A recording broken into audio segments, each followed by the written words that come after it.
भंडारी जी, आप supreme court में मेरे ख्याल से आसाराम बापू के भी लॉयर हैं।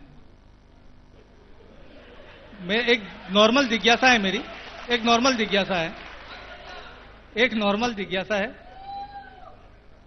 कि उन्हें बेल क्यों नहीं मिल रही। सबको मिल जाती है। बाबूलाल नागर जी थे, कांग्रेस में मंत्री थे राजस्थान के अंदर, वो बरी भी हो गए, इनको नहीं मिलती। तो ऐसा क्या है, ऐसे मतलब क्या ऐसा कौन सा एक्ट है जो उनके बीच में लगा हुआ है? मैं इस केस में बापूजी के अरेस्ट होने से पहले इंदौर में भी मैं था जब पुलिस उनको राजस्थान से अरेस्ट करने आई थी। इस केस में कुछ कॉम्प्लिकेशंस ये आ गई हैं कि जब उनका जो कार्य था, धर्म परिवर्तन ना हो, कुछ हिंदुज्म का वो स्प्रेड करते थे ट्राइबल एरियाज में जहां पे मिशनरी वर्क भी बहुत है, तो उनके अगेंस्ट एक तरफ तो जो गुट है वो भी बहुत तकड़ा है।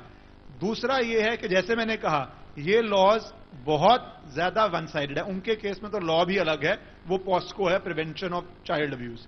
सो इन केसेस के अंदर अब वैसे ही ऑन गोइंग हो चल रहा है, तो इस केस में अब तो मेरे ख्याल से जल्दी ही फैसला ट्रायल कोर्ट का भी खत्म हो जाएगा। 7-8 डिफेंस विटनेस बचे हैं और मेरे ख्याल से फैसला ठीक ही आएगा। पर जो उनके केस एक हाईलाइटेड केस है जहां पे मीडिया ट्रायल जिस केस में हाईलाइट हो जाए, उस केस में दुर्भाग्यपूर्ण है, पर लॉ का रोल वैसे ही थोड़ा कम हो जाता है।